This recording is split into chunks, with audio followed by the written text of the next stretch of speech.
The second part of this module, we're going to discuss Plato's Apology. But I should mention that Martin Luther King Jr. does not begin with the Apology. He actually began the course with Plato's Republic, which is what we will address in the second module. But I wanted to start here because I think this is a really important way to begin talking about what exactly we mean by political philosophy, right? Okay, so what we're going to do for this video lecture is we're going to begin by talking about who exactly Plato is and why we should begin with ancient Greek philosophy. We are then going to talk about who Socrates is as it relates to the birth of philosophy. And then we're going to look at the trial and death of Socrates, followed by the question, is the philosophical life compatible with a political life? That's going to be the question that we consider in the conclusion of this video lecture. So with that in mind, then, let's begin by thinking about who exactly Plato is, right? So Plato was born roughly around 427 BCE, which is before Common Era, and died roughly at the age of 80, around 347 before Common Era. Additionally, Plato lived during the golden age of Athens and was witness to the gradual decline and collapse of Athenian democracy, which actually plays a really important role in the way in which we understand and interpret Plato's dialogues. Indeed, Plato was very skeptical of democracy, very likely because, well, on the one hand, which we'll see in the Republic, democracy can lead to very terrible rulers, right? It can lead to people who are ruling over a society that just have no business ruling, people that are not well trained or educated on how to rule. Additionally, Plato was skeptical of democracy because, well, to be quite blunt, democracy was responsible for the death of Socrates. And insofar as Socrates is kind of our paradigm example of who a true philosopher is, well, it seems pretty obvious that he would be skeptical and kind of hate democracy because democracy killed Socrates. Likewise, Plato was a student of Socrates, right? So both Socrates and Plato were real individuals.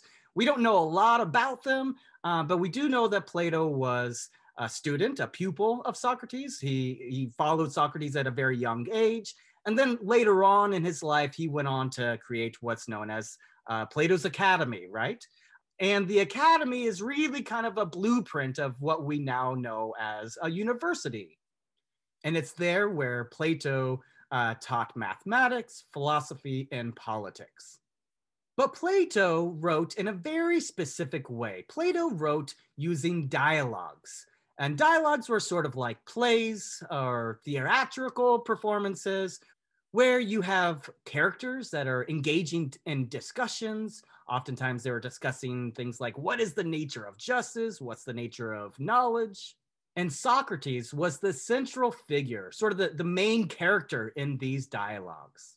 So now Socrates invented a kind of method of asking questions, probing questions, not just any old questions.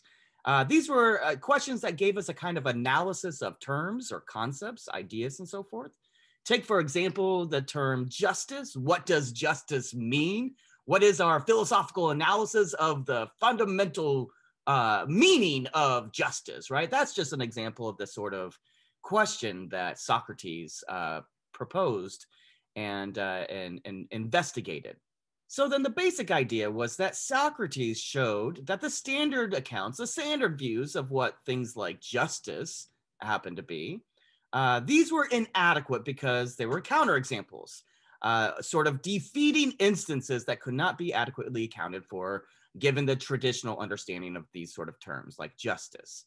What is truth, for example, right? What is it to be virtuous? What is it to be pious? These were the sort of questions that Socrates would ask. And it turned out that, the traditional answers just did not give us a full account of what these sort of concepts referred to, what they meant. And so that was the basic method that Socrates introduced. So this method of continuously asking probing questions was basically an attempt to uncover what the deeper, more fundamental nature of the relevant issues were.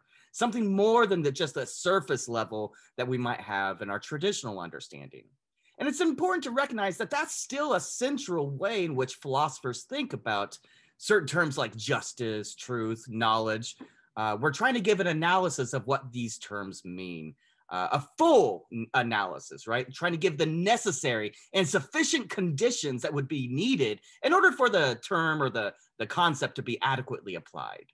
Now, we can think about this Socratic method as it might be compared to what's known as sophistry, or the practice that sophists engaged in, right? So sophist was sort of like a lawyer in ancient Greece. They were people who were paid to teach or to give public speeches. However, unlike a philosopher, a sophist, the practice of sophistry, primarily had the goal to win arguments, right? So they were not really concerned with what the truth was, or what the deeper underlining analysis of certain things would be.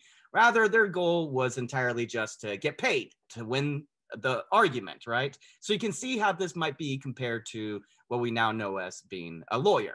So when we contrast this approach of sophistry to Socrates' goal of uncovering the deeper underlining sort of truths or mysteries of the world, well, then we can recognize how these things diverge quite drastically, right?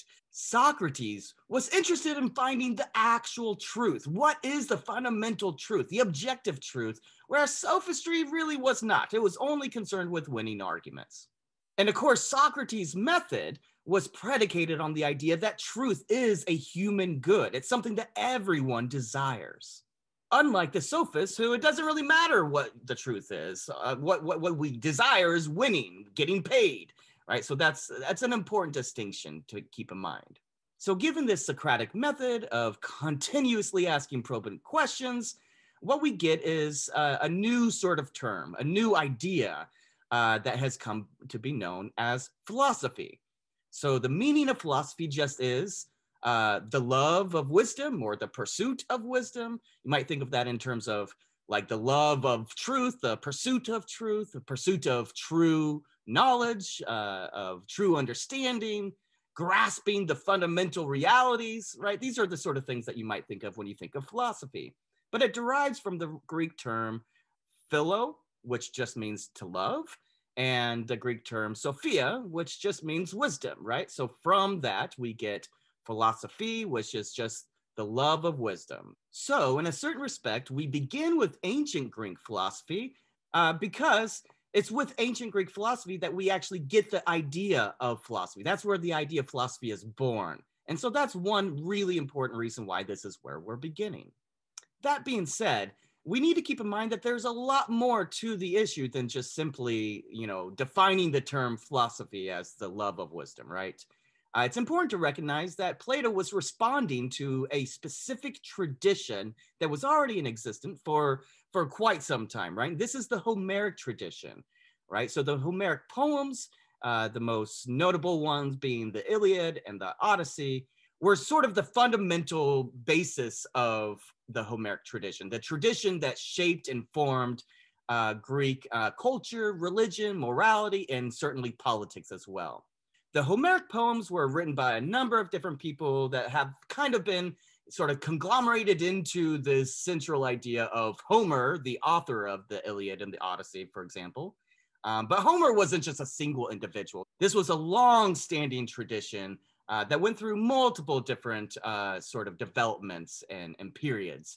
But the idea, though, is it's the Homeric tradition that Plato is responding to, right? He's criticizing this sort of tradition that was the dominant tradition in Athenian Greek society at the time, right? So with the downfall of Athenian democracy, we also have sort of the downfall of the Homeric tradition.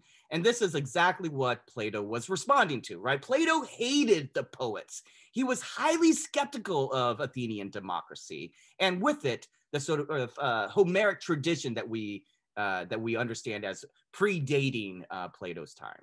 So in that regard, then, Plato was attempting to replace the Homeric tradition with a novel approach for culture, religion, morality that's based upon the love of wisdom And this, again, this comes through the Socratic dialogues with the Socratic method of asking and inquiring into the fundamental sort of bedrock of what we mean by something like justice or virtue. So with the rise of this new way of thinking about culture, religion, and morality, Plato also gives us a new way of thinking about politics or the political life. What is it to be politically engaged, right? And so this new approach was based upon the idea that the only legitimate political rulers are philosophers, right? So that's going to be a fundamental part of what's at the core of the Platonic dialogues. Who is it that has legitimate right to rule? Who is it that has a legitimate right to teach the youth? So now I want to turn to Socrates and the birth of philosophy as it relates to Plato's Apology. So arguably, Plato's Apology is the best introductory to political philosophy insofar as we understand philosophy in Western civilization, right?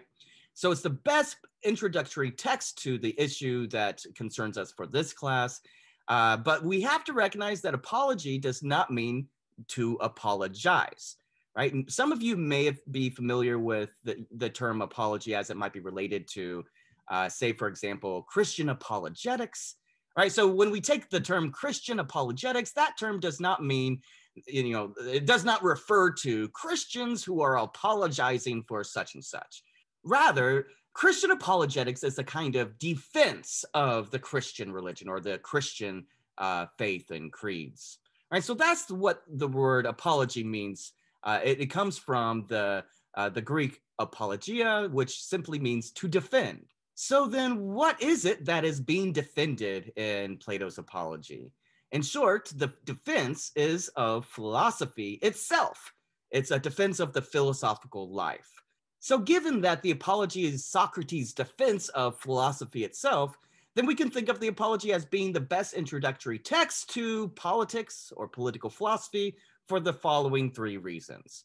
First, it tells us the story of the birth of philosophy, right? Second, it's a defense of philosophy against the political authority of the city-state as it relates to Athenian society, right? But we can also think about it in terms of being a defense of philosophy against illegitimate political rule or political authority of all sorts of different kinds, right? So it's a story about the birth of philosophy. It's a defense of philosophy against illegitimate political rule.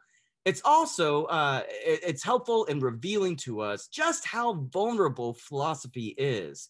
Another way of putting that is it shows us how vulnerable freedom of thought and freedom of mind is, right? So that's another way of saying it shows us why philosophy is fragile, why it's something that we continuously have to defend.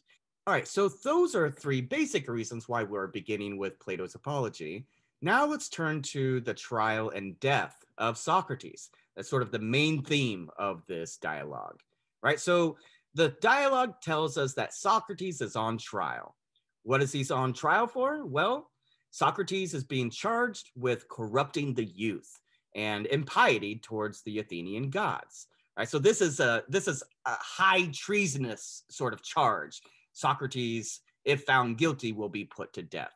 But it's interesting to notice that Socrates speaks in common parlance, right? He's using the language of the common people. He's not engaging in the kind of sophistry that would be, typical of the Athenian rulers, of the democratic rulers of the time, right? He's not using any technical jargon. He's using common speak. He's talking directly to the common folk, right? Again, he's known for just going to the people of the world and different cities and the youth and asking probing questions.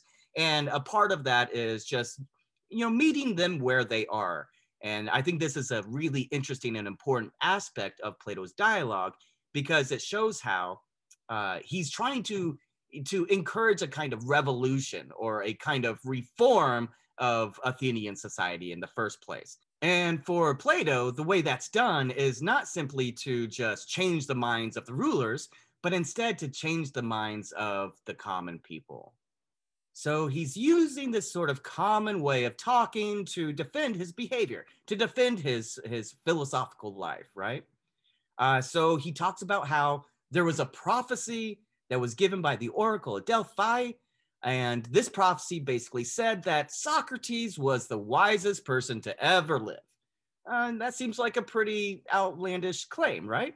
And Socrates did not believe the prophecy. And so his goal then was to set out to prove that the prophecy was false. It was a false prophecy, right? So in other words, he wanted to disprove it. He wanted to disprove what the oracle was saying. So what he did was he went to the so-called wisest people there were, right? The alleged wisest folk like the poets and the artisans, the political rulers, and so forth. He went to them to question them, since those were supposed to be the wisest people. You can see how this comes back to a criticism or a critique of the Homeric traditions of the time, right? So he went to them because they were supposed to be the wisest people. And he did this because he wanted to try to show how the oracle gave a false prophecy. Because if these were the wisest people, then clearly they're going to be wiser than Socrates.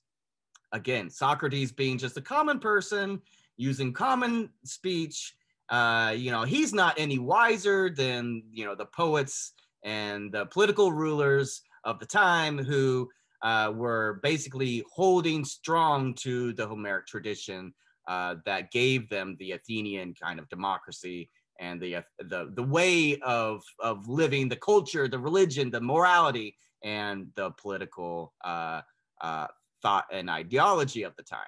But in doing so, it actually is revealed through the dialogue that those who claim to be the wisest people, like the poets and so forth, that they in fact were actually ignorant of the things they claimed to be wise about.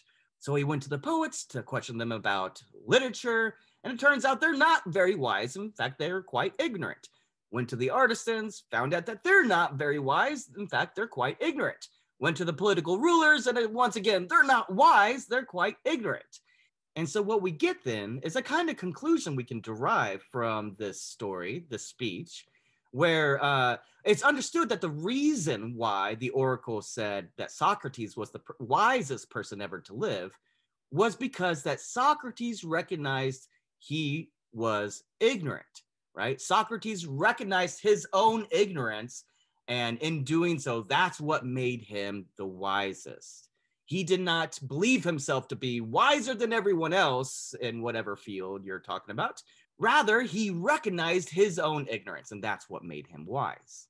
So then in this way, we can see how wisdom begins by recognizing how little one actually knows, right? It begins with a kind of epistemic humility, a kind of humility with regard to your own knowledge. It recognizes your own limitations, right? You're only a human being, so it's really unlikely that you are the wisest person. But the reason why Socrates was the wisest person was because he recognized he wasn't as wise as what the artisans and poets and political people of the time thought. So Socrates would go around to the different people in the different cities, like the youth in particular, and try to ask probing questions like this story exemplifies. And that was the basic method that Socrates employed. And it turned out that that's what people were so upset about, right? So the Athenian youth greatly admired his views and this way of asking probing questions. However, the so-called wise folk hated him for this, right? The political rulers, the people that were in charge of the way things have been done for, years and years and years, they did not like Socrates going and asking these sort of probing questions. And so what that looks like then is that this is the real reason that Socrates was on trial, the real reason why Socrates was put to death, okay? So Socrates, of course, does not fear death. He does not fear these consequences because for him, the most important thing is philosophy. It's the examined life, right? Asking these sorts of questions, getting to the fundamental truth of things. That's what's important to Socrates. And so he's not at all afraid of the consequences that are going to come from this Socratic method. Indeed, Socrates never really concedes that what he was doing was corrupting the youth, nor did he ever concede that he was not pious towards the god. If anything, he thought he was being pious and he was educating rather than corrupting, right? So he compares the Athenian state, the political rulers of the time, to a kind of a lazy horse. And he compares himself to a stinging gadfly who attacks the horse, right? So the idea here then is that the gadfly's purpose is to awaken the horse, the Athenian state, from a deep slumber that would ultimately result in the downfall of the Athenian state. So he sees himself as somebody that's trying to protect and bring the Athenian state to a place of reform, rather than to bring it down or to attack the Athenian state. He's trying to bring it to its best place possible. Therefore, Socrates was not really corrupting the youth. Rather, Socrates was trying to save the Athenian state from itself. But it's really important to recognize that for Socrates, the unexamined life simply is not worth living. Right, that's one of the sort of famous quotes that comes out of the Platonic dialogues, that the unexamined life is not worth living. So what exactly does that mean? So one way we can think about this is to think of it in terms of failing to ask questions, failing to look deeper than the mere surface level rhetoric of the sophists, right? Look deeper than the mere surface level that we get from the Homeric poems and the Homeric traditions, to try to uncover the deep realities of things like justice or knowledge or truth, right? So when we fail to ask those questions, we fail at life. That's one way to think about what it means to say the unexamined life is not worth living. We can also think about it in terms of the good life, right? So the good life is kind of thought of in terms of this notion eudaimonia, and that's a Greek term that means sort of human flourishing. So given this notion of human flourishing, what that means is that it's going to require questioning. It's going to involve asking these deep probing questions to get at the deep fundamental nature or reality of things like justice, right? Or what is the good, for example. That's one of the main issues that Plato discusses, in addition to things like justice and virtue. And something like the Republic, which we'll look at here in another module. Right, so given this notion of human flourishing, we can then say that a life which does not make philosophy its primary focus, right, then that sort of life will not be a life of flourishing.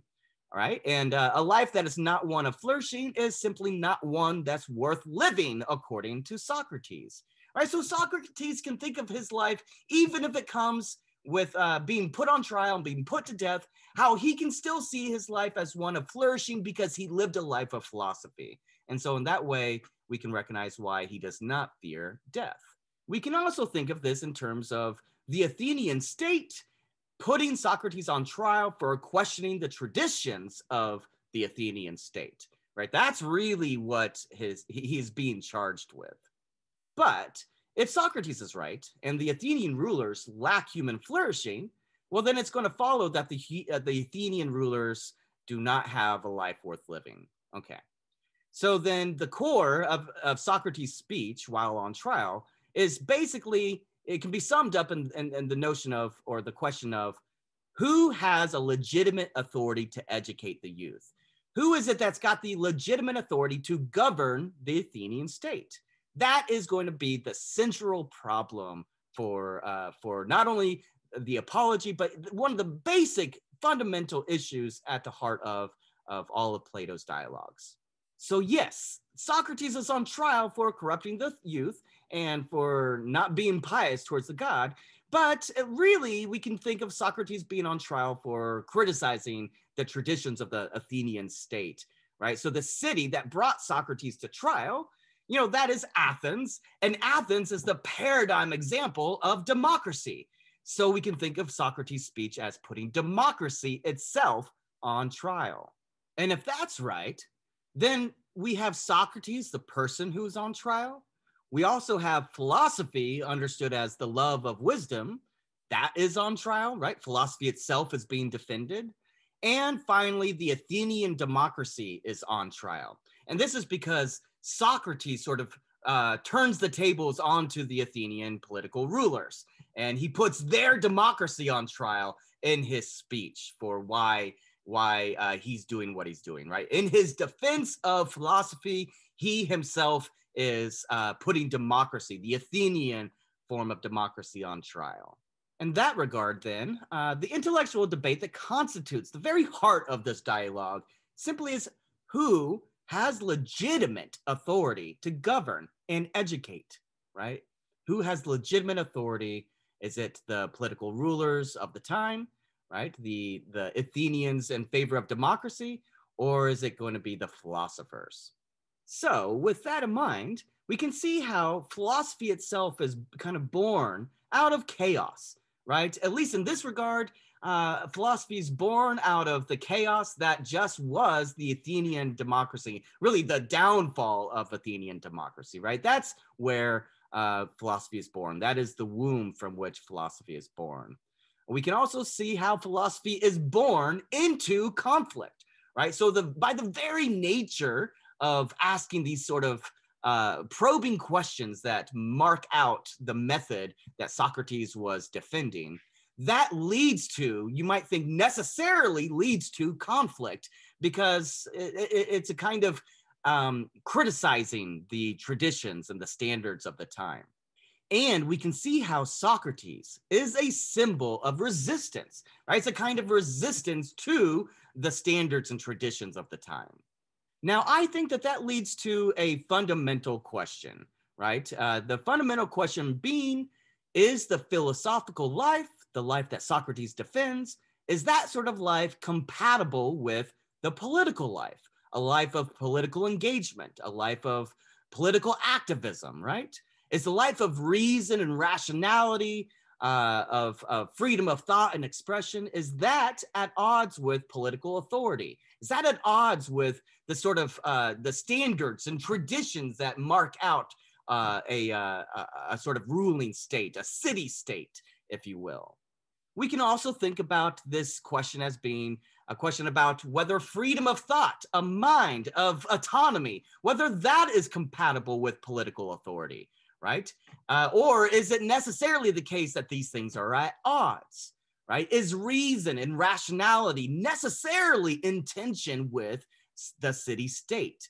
Are these always going to be at odds? Are they always going to be in tension? Or is there some way that they are compatible, some way of bringing them together? And we can see this being the fundamental question at the heart of Plato's dialogue here, insofar as we have Socrates as an enduring symbol of political resistance. When we think about this enduring symbol in terms of the question of who has a legitimate authority to educate and govern, well, on the one hand, we have the democratic rule of the people, and on the other hand, we have, according to Plato, the philosopher kings, right? Those are the people who have the legitimate authority according to Socrates and to Plato, right? So it's a question of who has the legitimate right to rule and to govern, to educate. And that gives us this question of justice versus injustice, which is at the core of the Republic, which we'll turn to in the next module. But we do have this sort of enduring symbol of Socrates taking the side of the philosopher kings being the ones who have the legitimate right to rule and to educate, versus the political rulers or the rule of the people that constitute the Athenian democracy of the time. And of course, this enduring symbol that Socrates exemplifies is one of justice, right? Socrates is a martyr for the struggle for justice.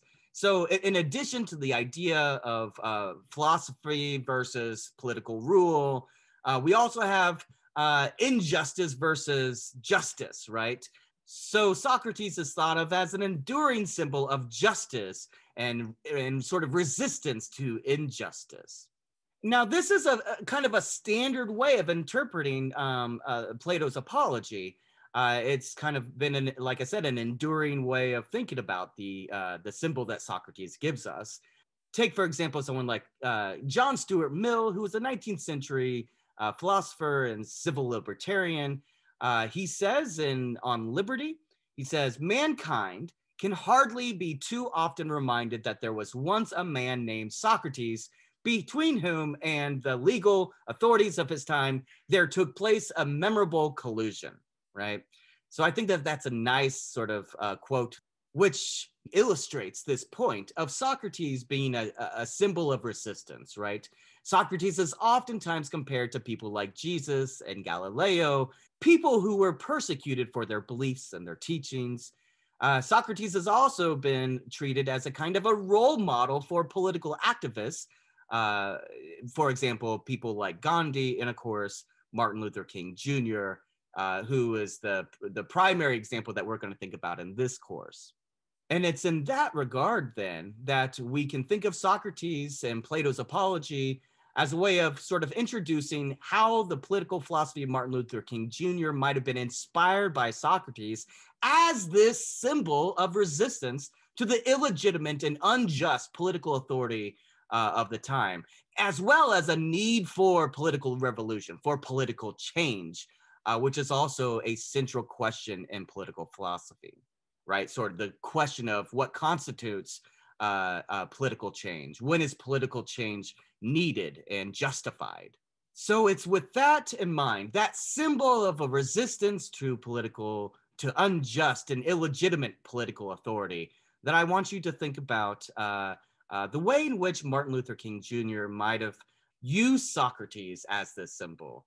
Of course, it's also important to recognize that King would have been very much aware of Socrates as a symbol, right? As a sort of way of thinking about resistance to unjust and illegitimate authority. And so even though this course was taught before King was murdered, we can still see how through the examples like Gandhi and Jesus and others, how Socrates is being used as a paradigm example of somebody who did not fear death, who was working towards a more just world.